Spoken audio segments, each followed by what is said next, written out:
तो सभी को नमस्कार। गुरु ब्रह्मा गुरु विष्णु गुरुदेवो महेश्वरा गुरु साक्षात परब्रह्म तस्मै श्री गुरुवे नमः। स्वागत है आप सभी का मालपानी लॉ कॉलेज में। आप सबने मुझे यहाँ बुलाया, इसके लिए आप सभी का बहुत बहुत धन्यवाद। और आप सब यहाँ पे आए, इसके लिए आप सभी का धन्यवाद। सबसे पहले मैं आदरणीय डॉक्टर संजय मालपानी सर का तहे दिल से धन्यवाद करना चाहूँगा, क्योंकि आप देख सकते हैं मैं आप लोगों के ही एज कैटेगरी से बिलोंग करता हूँ और इतना सम्मान जो मुझे दिया है ये सर का बड़प्पन है, प्यार है। मैं इनसे बातें करता रहता हूँ और सर जिस तरह से मुझे मोटिवेट करते हैं, केवल योग के क्षेत्र में नहीं, लॉ के फील्ड में भी, और आप लोगों के जो अनुभव होते हैं उसको भी साझा करते हैं। तो सर ने जो भी मुझे मार्गदर्शन अभी तक दिए हैं उसके लिए मैं पहले सर का बहुत बहुत धन्यवाद करता हूँ। Thank you so much doctor Sanjay Malpani sir.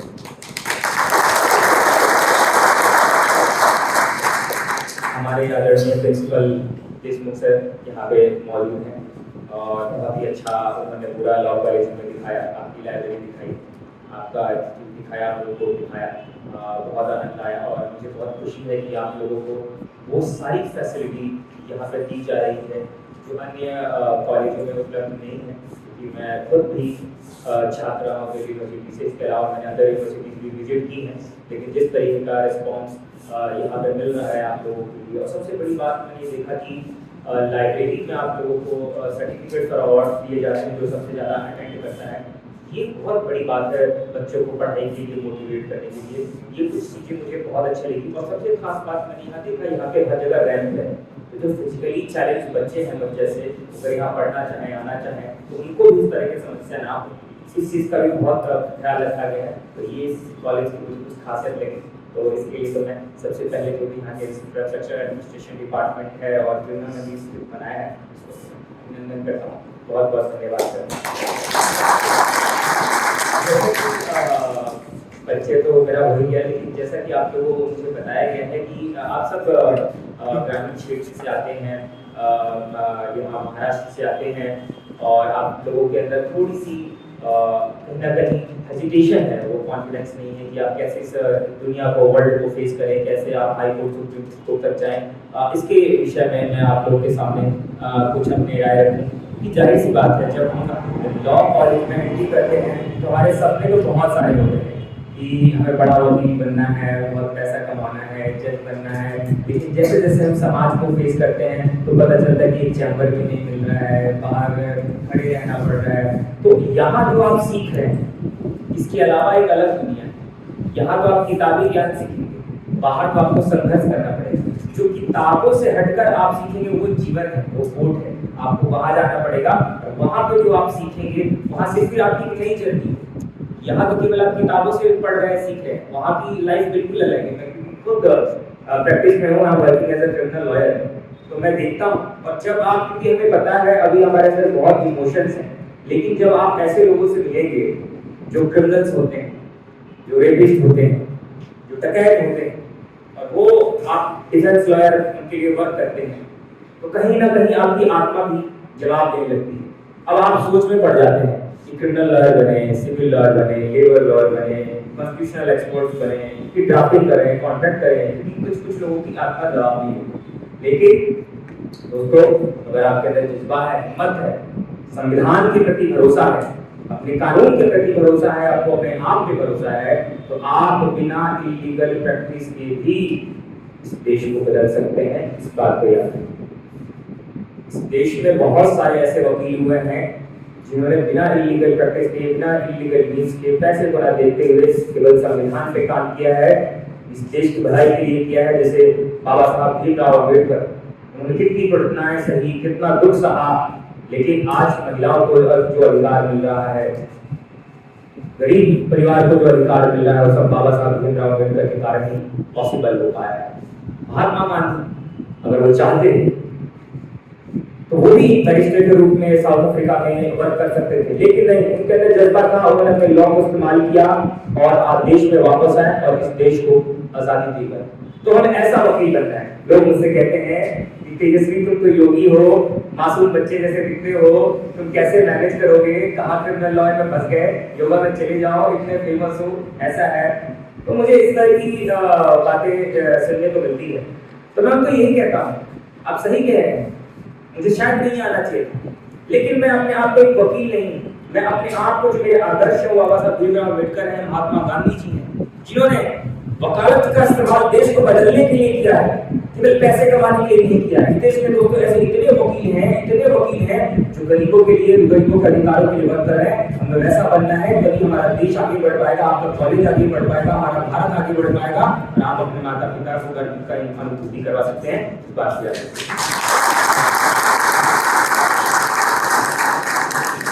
जैसा मुझे एक बात और बताइए कि आप लोगों को थोड़ा सा हेजिटेशन है कि इंग्लिश बहुत ज़्यादा बोलते हैं बाहर लोग, और हम कैसे करेंगे, हम तो मराठी में बोलते हैं, हम तो हिंदी में बोलते हैं, हम गरीब परिवार से आते हैं, वी आर नॉट कॉन्फिडेंस, हम मेंटली प्रिपेयर्ड नहीं हैं, हमें हमारी प्रिपरेशन नहीं है, बहुत नेगेटिव थॉट्स आते हैं।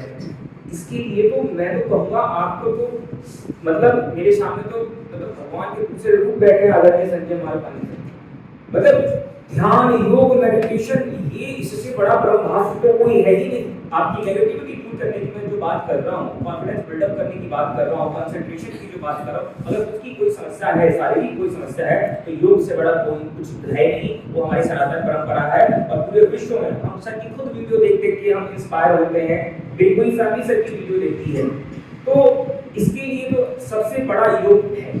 लेकिन अगर मैं बात करूं कि आपके इंग्लिश और अदर समाज को सुप्रीम कोर्ट और हाई कोर्ट तक कैसे पहुंचे, वहां तो इंग्लिश चलती है, उसको कैसे फेस करें, मैं आपको बताना चाहूंगा। ये देश चलता है संविधान से, ये देश अंग्रेजी से नहीं चलता, ये देश चलता है संविधान से, और संविधान में 22 भाषाओं का जिक्र किया गया है, उसमें आपका मराठी भी आता है। और आने वाले समय में मान लीजिए आपके लोग मराठी बोलते हैं, आपको मराठी आती है, तो आप कोर्ट में कैसे प्रैक्टिस करेंगे? उसके लिए हाई कोर्ट में ट्रांसलेटर्स होते हैं, वो क्या करते हैं, एफआईआर को आपकी मराठी लैंग्वेज में कन्वर्ट करके देंगे, आप उसको कन्वर्ट करा सकते हैं। ये एक अच्छा तरीका है। लेकिन समाज में और अंतरराष्ट्रीय लेवल पे आपको जाना है, तो उसके लिए इंग्लिश भी बहुत महत्वपूर्ण है, क्योंकि मैं नहीं चाहता कि आप अपने आप को बांध के रख दें कि आप महाराष्ट्र में रह जाए। मैं चाहता हूं कि आप हिंदुस्तान में जाए, क्योंकि हिंदुस्तान में 28 राज्य 8 यूनियन टेरिटरी है। तो आप अगर अपना बिजनेस बढ़ाना चाहते हैं, अपना लॉ फॉर्म बढ़ाना चाहते हैं, इंटरनेशनल लेवल पे प्रैक्टिस कराना चाहते हैं, तो उसके लिए लैंग्वेज इंपॉर्टेंट है। और language is just a language, it's not an knowledge. ये कोई नॉलेज नहीं है।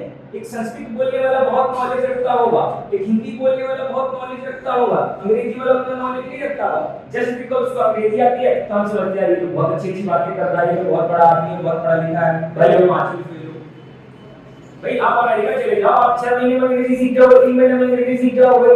लैंग्वेज है ना, हम तो जब भाई पैदा होते हैं तो हमें कहाँ हिंदी आती है, मराठी आती है, अंग्रेजी आती है, तो 3-4 साल अपने माता पिता के साथ रह के हम तो देख देख के ऑब्जर्व करते हैं, सीख जाते हैं। बहुत से लोग जो अनपढ़ हैं, जो पढ़े लिखे नहीं हैं, वो भी तो भाषा बोल ही रहे हैं कि बस लिखना नहीं जानते।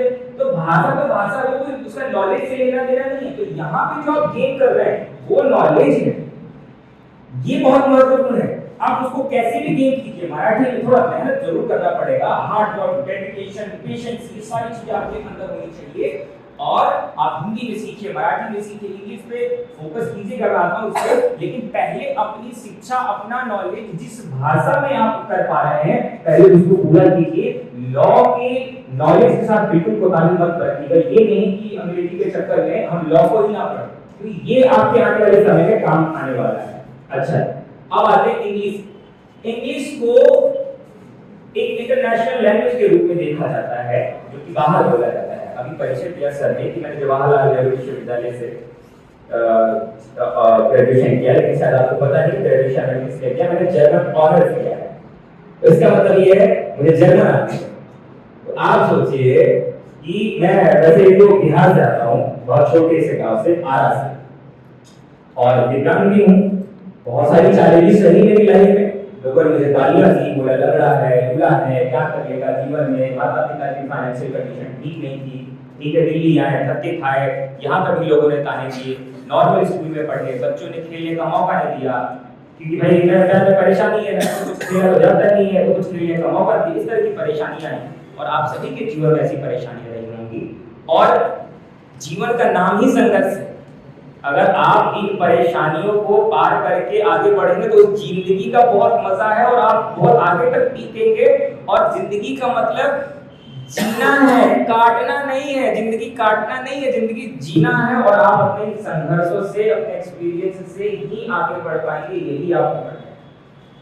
तो जो मेरा अनुभव रहा है, तो जब हमारे स्कूल में भी ऐसा था, मतलब कि कहने को तो इंग्लिश स्कूल सभी प्राइवेट होते हैं, लेकिन बात वहां पे सब हिंदी में करते हैं। बेचारे बच्चे अंग्रेजी बोल नहीं पाते थे, वो बड़ी विडंबना हो जाती है तरीके से। लेकिन बात करता हूँ सीखने, तो मैंने सोचा कि मैं अलग ले जाए, मैंने जर्मन पढ़ा। और जर्मन यकीन मानिए सबसे टफेस्ट लैंग्वेज है। अच्छे लोग फेल हो गए, छोड़ के चले गए मेरे साथ के, और 40 में बच गए 20, टिक ही नहीं पाए इसमें। लेकिन जर्मन में भी अगर मैं कमांड कर पाया, जर्मन भाषा भी मैं सीख पाया, उसके पीछे एक ही कारण था, dedication, hard work, patience, regular attendance और सारी चीजों पे फोकस। मन और तन दोनों एकत्र करके आपको पढ़ना है। और जवाहरलाल नेहरू यूनिवर्सिटी जैसी से मैं जर्मन पढ़ता हूं। तो आप भी इंग्लिश थोड़ा थोड़ा अगर नहीं आता है, अगर कोई चीज पसंद नहीं आती है, कोई चीज नहीं कर पाते हैं, तो उसके लिए बहुत आसान सा तरीका है, आपको दोस्ती करनी पड़ती है। जैसे आप किसी को नहीं जानते और आप उसके बारे में जानना चाहते हैं, तो आप पहले क्या करोगे? हाय हेलो करोगे, उसके साथ थोड़ा बैठोगे, टाइम स्पेंड करोगे, बातें करोगे, फिर और थोड़ी चैटिंग होगी और बात करोगे, फिर चैटिंग होगी, फिर बातें होंगी, ऐसे चलता रहेगा, ऐसे दोस्ती बढ़ जाएगी, फिर वो सालों साल का दोस्त हो जाएगा। उससे फिर आपको प्रेम भी हो सकता है, उसका विवाह भी हो जाए। तो कहने का मतलब है, वैसी भाषा है, वैसी नई चीजें हैं। अंग्रेजी की किताब बोली थी, हेलो क्या हाल चाल है, बढ़िया, रोज उसको 2-3 बार देखिए, एक दिन उसको खोल के देखिए, उसके पन्ने पलटिए, पन्ने पलटने के बाद थोड़ा सा उसको पढ़ लीजिए, चलो भाई इसके अंदर क्या है, और धीरे धीरे आपकी रुचि डेवलप हो जाएगी। जीवन में एक बात याद रखिएगा, चाहे लॉ हो, चाहे अंग्रेजी हो, चाहे कोई भाषा हो, चाहे कोई भी एजुकेशन हो, अगर आप दबाव में करेंगे, बिना प्रिपरेशन के करेंगे, बिना इंटरेस्ट के करेंगे, कभी नहीं सीख पाएंगे। आखिर क्या कारण है कि लोग इंजीनियर बनने के बाद राइटर बन जाते हैं, डायरेक्टर बन जाते हैं, हीरो बन जाते हैं, या कुछ बिजनेस स्टार्ट करें? तो इंजीनियरिंग करी थी, लॉ करने के बाद तुमको ये बोलना था कि हम चाय वाला बनेंगे, ये बनेंगे, बिजनेस स्टार्ट करेंगे, तो भाई आपने करी नहीं थी। इसके पीछे कारण है, रुचि नहीं थी आपकी। तो बिना रुचि के तो कोई काम कीजिए मत। माता पिता को ही बोलिए, जैसे मैं योग करता था, तो एक दिन मैं उठा, मैं पिताजी को बोला मैं लॉ करूंगा। बोले हैं ये बचपन से जवानी तक तूने योगा किया, एक दिन बोल रहा लॉ कैसे करेगा?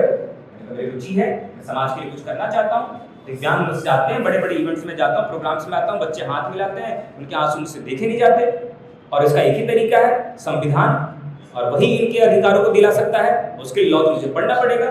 और लॉ ऐसा नहीं कि मैं कैरियर के लिए भी, वो तो बाद में सोचेंगे, लेकिन पढ़ना बहुत जरूरी है, क्योंकि जैसे एजुकेशन इंपॉर्टेंट है वैसे लॉ इंपॉर्टेंट है। क्योंकि यहाँ से बाहर निकलते हैं, यहाँ ट्रैफिक रूल्स से लेके आपके घर का एड्रेस तक सब कानून से जुड़ा हुआ है।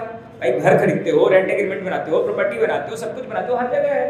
शादी करते हो, उसका भी सर्टिफिकेट है, हर जगह। मतलब आपके पैदा होने से मरने तक, बर्थ सर्टिफिकेट, डेथ सर्टिफिकेट तक वकील बनाता है।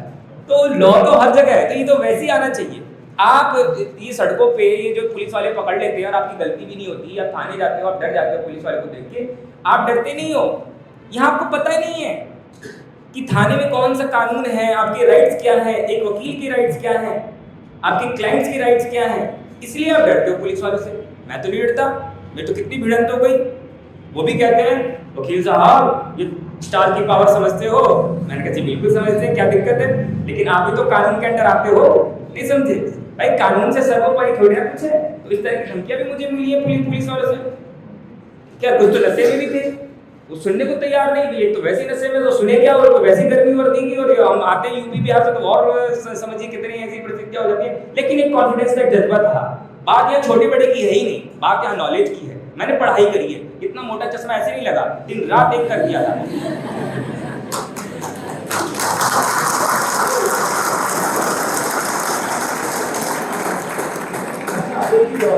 सवाल पूछिएगा, आपके प्रोफेसर साहब कितने भी नाराज हो, सवाल पूछना मत छोड़िएगा, क्योंकि यही समय है। अगर आपने खूब सारे सवाल नहीं पूछे, खूब सारी आंसरिंग क्वेश्चनिंग नहीं करी, तो आप कर पाएंगे। एक दिन तो एक वाकया बताता हूँ, एविडेंस लॉ में पढ़ रहा था, तो हमारे सर पढ़ा रहे थे, तो उसमें बता रहे थे कि पुलिस का दिया हुआ बयान जो है वो एडमिसिबल नहीं है कोर्ट में।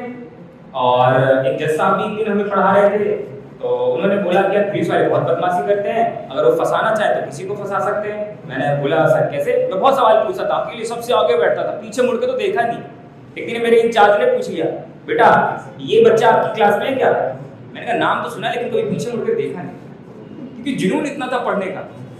तो एविडेंस लॉ पढ़ा रहे थे, तो उन्होंने कई सारी बातें बताई, तो पुलिस के बारे में बता रहे थे कि एडमिसिबल नहीं है, और पुलिस वाले जिसको चाहे फंसा दे, किसी के कट्टा रख दे, बंदूक रख दे, दारू की बोतल रख दे, गांजा सिगरेट रख दे, बोले कि इसकी जेब से पाई गई है, अब इसको प्रूफ करने के 10 साल लग जाएंगे। मैंने कहा सर बहुत बदतमीजी है, गलत थोड़ा देश में, इसको रोका कैसे जाए? आम आदमी तो ऐसे हो जाएगा, आम आदमी तो वैसे हो जाएगा। तो मेरा जुनून देखा सर ने, खूब सवाल पूछना स्टार्ट कर दिया। तो उन्होंने बोला समझ गया बेटा तुम्हारी फीलिंग को, अभी मेरे एज पे आए नहीं हो, जब मेरे एज पे आ जाओगे फिर भी नहीं मानना, फिर भी पूछता रहा। तो मैंने काम करा, अभी पढ़ लो, जब वकील बन जाएगा फिर बदल देना। मतलब ठीक है, और आज भी हम उसी पे अड़े हुए हैं, और जहाँ पे भी मैं अन्याय देखता हूँ यकीन मानिए उसके लिए हमेशा खड़ा रहता हूँ, और यही जज्बा होना चाहिए आप सभी को। यहाँ गरीबी अमीरी और आप किस परिवार से किससे बिलोंग करते हैं इससे कोई लेना देना नहीं है। इक्वल अपॉर्चुनिटी और इक्वल राइट की संविधान बात करता है, आपको अपने संविधान पर भरोसा रखना है, और इसको तो जरूर अच्छे से पढ़ेगा, तभी आप जीवन में आगे बढ़ पाएंगे। और कोई सी प्रकार का डिस्क्रिमिनेशन, कास्ट, रेस, लैंग्वेज के भी लिखा हुआ है मेंशन किया, कोई डिस्क्रिमिनेट नहीं कर सकता, खास करके तो कोर्ट में कोई डिस्क्रिमिनेट कर ही नहीं सकता। आपको इतना बता कि आपको अपने कानून पे और अपने आप पे भरोसा रखना है, जो ऑलरेडी मेंशन आर्टिकल में है कि कास्ट, रेस, डिस्क्रिमिनेशन, डिसेबिलिटी, इन सब पे आपको डिस्क्रिमिनेट करना ही नहीं है, तो आपको डरना किस बात का? और आपको लैंग्वेज से भी नहीं डरना। देखिए हमें कमजोर कौन बना रहा है? दो लोग बना रहे हैं, एक तो हम खुद और एक बाहर वाले। अब एग्जांपल के तौर पे समझिएगा, मैं विकलांग, अब मैं ये समझ लूँ कि यार वैसे तो चला ही नहीं जाएगा, मैं दूर कैसे जाऊंगा, मेरे को मैं दिल्ली से आया हूँ ना, अभी मैं उत्तराखंड में था, उसके बाद मैं पुणे में था, अभी मैं संगमनेर में आया हूँ, तो इतना चलो तो मैं ये मान लूँ कि यार मैं कैसे चलूंगा, मेरे पैर में प्रॉब्लम है, रॉड है, पैरों से खून आते हैं, गिर जाता हूँ, हर बार कोई हाथ पकड़ के लेके जाता है, तो मैंने अपने आप को यहाँ कमजोर बनाया। तो मैं अगर मोटिवेट रहूंगा तो मेरी कमजोरी खत्म। अच्छा, कुछ लोग दूसरे हमें कमजोर बनाते, जैसे कि अपाहिज है, बेचारा है, लंगड़ा है, ढीला है। गलती पता है क्या है? उनको अवेयरनेस नहीं है, उनके पास एजुकेशन नहीं है, ऐसे लोग बात करते हैं। क्या आप मुझे देख के ऐसी बातें बोलोगे? क्योंकि आप एजुकेटेड हो, आप ऐसी संस्थान में हो, आप ऐसी जगह पे हो, आपने जीवन को देख लिया है, आपने लोगों के महत्व को समझ लिया है, आपको पता चल गया कि इंसान इंसान होता है, डिसेबिलिटी कोई अभिशाप नहीं है। भाई डिसेबिलिटी तो कोई किसी कारण भी हो सकता है, बाय बर्थ हो सकता है, बाय एक्सीडेंट हो सकता है, बाय एज हो सकता है। हमारे आर्मी के जवान, अभी मैं राष्ट्रीय सैनिक संस्थान का दिव्यांग विंग का नेशनल कन्वीनर हूँ, ये एक्स सर्विसमैन जो होते हैं रिटायर आपके, उनका संस्थान है। तो मैंने सुना कि वॉर में उनके बेचारे हाथ चले गए, पैर चले गए। आपके पुणे में बहुत बड़ा रिहेबिलिटेशन सेंटर भी है, उसने देश के लिए अपनी हाथ कटा दी, जान कटा दी। आप वैसे लोगों को अपाहिज बोल रहे हो जो आपकी सीमा पे लड़ रहे हैं, लेकिन हम जैसे बच्चे नहीं बोलेंगे। इसके पीछे कारण है, वी आर एजुकेटेड, हम उनकी भावनाओं को समझते हैं, ये वैसे ही लोग होते हैं। तो ऐसे लोगों को इग्नोर करना सीखना पड़ेगा, पहली बात। और दूसरा जो डिसेबल्ड बनने का, कमजोर बनने का कारण है, आपके पास फैसिलिटीज नहीं है, आपके पास अवेयरनेस नहीं है, आपके पास वो साधन नहीं है, आप कमजोर बना रहे हो। एग्जाम्पल के तौर पे समझिए, आज मैं सर के पास आया, मैंने देखा बहुत सारे बुक हैं, बहुत सारे कॉलेज में नहीं है। पहली कमजोरी, क्या बच्चा पढ़ेगा? यहाँ पे मूड कोर्ट है, आपको कंपलसरी है, इंटर्नशिप करना है, और आपको एक पहली से वो ऊर्जा देनी कि आप कोर्ट में फेस कर पाओ। बहुत से संस्थान में ये भी नहीं है, तो आपको वैसे कमजोर बना दिया गया। भाई आप कैसे फेस करोगे? आपने पहली बार तो कोडिंग देकर जाओगे, एकदम से आप घबरा जाओगे, लेकिन आपको सारी ट्रेनिंग दी जा रही है। तो कुछ कमजोर होने का कारण जो है वो समाज बनाता है, और कुछ हम खुद बनाते हैं। तो पहले तो हमें खुद मजबूत होना है, समाज को इग्नोर करना है, और हमें जीवन में वो पॉजिटिव बातें रखनी है जो हमारे काम की है। सुनो सबकी करो अपने मन, सिंपल सा मंत्र है। तो ये बहुत महत्वपूर्ण है। तो इन दोनों कमजोरियों का ध्यान रखिए। सबसे पहले आपको मजबूत बनना पड़ेगा, उसके लिए आप सरकार जरूर लेक्चर सुने और योग को थोड़ा सा अपने जीवन में अपनाएं। क्योंकि योग केवल आसन ही जो देखा वो नहीं है, इसमें कई प्रकार हैं। भक्ति योग, मंत्र योग, तंत्र योग, राज योग, कई सारे योग हैं। आपको जानकारी नहीं है कोई बात नहीं। अष्टांग योग, यम, नियम, आसन, प्राणायाम, प्रत्याहार, धारणा, ध्यान, समाधि पहले ही आता है। सत्य, अहिंसा, विनय, ब्रह्मचर्य, झूठ नहीं बोलना है, चोरी नहीं करनी है, मारपीट नहीं करनी है, सबसे अच्छा व्यवहार रखना है, नियम रखना है। तो जब आप डिसिप्लिन रहेंगे, हार्ड वर्किंग रहेंगे, पेशेंसफुल रहेंगे, दूसरे को फुल रिस्पेक्टफुल रहेंगे। आज अगर मैं यहाँ पे आ पाया हूँ तो मेरे अच्छे व्यवहार, मेरा अच्छा आचरण, लोगों के प्रति मेरा प्यार, ये सारी चीजें लेके आई। और ये एक दिन में नहीं आती। मैं 28 साल का हूँ, पता नहीं लगता हूँ लेकिन मैं 28 साल का हूँ और मेरे इन्हीं गुणों ने, जो योग ने मुझे सिखाया, मेरा आहार, व्यवहार, विचार, इन तीनों चीजों पे जो मेरा अपना एक कमांड है, उसी ने जीवन में आगे बढ़ा। और उससे भी बहुत महत्वपूर्ण बात, मेरा कॉन्फिडेंस, क्योंकि अभी लॉ पास किए मुझे 2 साल ही हुए हैं और मैं इतने बड़े कॉलेज में आके लेक्चर दे रहा हूँ, तो ऑफकोर्स इसमें मेरा मोटिवेशन मेरे साथ है, नहीं तो मैं शायद बोल भी नहीं पाता। तो मैं आपको यही अंत में कहना चाहूँगा, कभी ना घबराएं, जो चीज़ पढ़ना है, जो कोर्स करना है, उसमें रुचि रखें। बिना इंटरेस्ट पैदा किए कुछ नहीं हो सकता, चाहे वो जूरिस्प्रूडेंस हो। मैं कॉलेज में था, बच्चे पहले डरा रहे, पहले तो डरना नहीं किसी से। अब तुम्हारे नंबर नहीं आया, हमें क्यों बोल रहे हो, है ना, हम पढ़ेंगे, हम तैयारी करेंगे। तो जूरिस्प्रूडेंस बहुत हार्ड है यार, आईपीएस में तो सब फेल होते हैं, इसमें तो बड़ी ऐसी दिक्कतें हैं, टॉप तो ऊपर से जाती है ना। मेरा फेवरेट भाई, तुम्हारे नंबर नहीं आया, हमें इससे क्या लेना है, हम पढ़ेंगे, हमारी रुचि है, हमारा इंटरेस्ट है। मुझे ऐसे कराया बच्चों ने। मैं लॉ के पहले कॉलेज में गया तो सब सीनियर से पूछा कि कैसे कैसे होता है, मुझे बताइए। मैं तो योगा वाला, मुझे तो अंग्रेजी आ रही, तो मुझे भी नहीं आती थी, मैं तो वहीं जाके सीखा, मेहनत की है, मैंने सीख लिया। और फिर अंग्रेजी भी बोलता था, और जैसे कुछ टीचर बोलता था कि कौन इसे स्पीच पे देना पसंद करेगा, सबसे पहले हाथ उठा लेता मैं, हाँ नहीं तो बैठ जाओ, और कोई मौका दिया। ऐसी नौबत आ गई।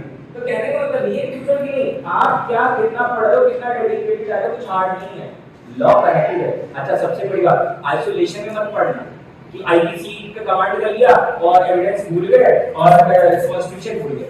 सबको एक साथ लेके चलना है, लॉ कनेक्टेड है, इंटरकनेक्टेड है। एग्जांपल को समझिए, एक प्रॉपर्टी मैटर है, तो प्रॉपर्टी का विवाद था, अब प्रॉपर्टी के विवाद में हमारा प्रॉपर्टी की हो गई, खून खराबा भी हो गई, गोली भी चल रहा है, अब सारे इंटरकनेक्टेड हो गए। तो बात तो स्टार्ट प्रॉपर्टी से होती ना। अभी आपका एविडेंस लॉ भी आ गया है, टीसीपी आ गया, प्रॉपर्टी एक्ट भी आ गया, आपको हेरिटेज प्रॉपर्टी भी आ गई, किस बात का विवाद था, वो सारा जब आपका केस जाएगा, आपका दिमाग घूम जाएगा, तो पता ही नहीं था यार ये तो केवल आईपीसी बड़ी थी। तो ऐसे नहीं होगा, सारे पे अच्छे नंबर लाने हैं आप, सब पे अच्छा कमांड होना चाहिए। और लैंग्वेज से मत घबराना, चाहे मराठी हो, चाहे हिंदी हो, चाहे बंगाली हो, चाहे जिस राज्य से आते हो, हर तरह के टेक्स्ट अवेलेबल है इंटरनेट पे। थोड़ी मेहनत करो, हार्डवर्क करो, उसको सर्च करो और थोड़ा थोड़ा इंग्लिश पे भी ध्यान देना। और कोई भी चीज एक दिन में नहीं आती, एक दिन में नहीं होता, लेकिन एक दिन जरूर होता है।